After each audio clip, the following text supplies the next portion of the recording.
And that's the thing that's interesting too, is that, and like another thing I've often asked my undergraduate classes is, you know, there's this idea that people have a conscience.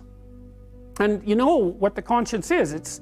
It's this feeling or voice you have in your head just before you do something that you know is stupid, telling you that probably you shouldn't do that stupid thing.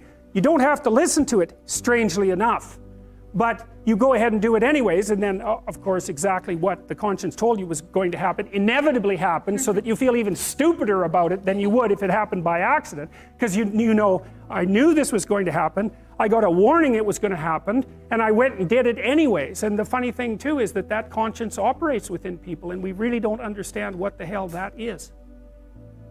So you might say, well, what would happen if you abided by your conscience for 5 years or for 10 years? What sort of position might you be in? What sort of family might you have? What sort of relationship might you be able to forge?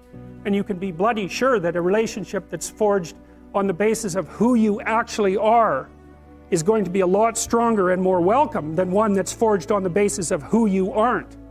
Now, of course, that means that the person you're with has to deal with the full force of you in all your ability and your catastrophe, and that's a very, very difficult thing to negotiate. But if you do negotiate it, well, at least you have something, you have somewhere solid to stand, and you have somewhere to live, you have a real life, and it's a great basis upon which to bring children into the world, for example, because you can have an actual relationship with them instead of torturing them half to death, which is what happens in a tremendously large minority of cases.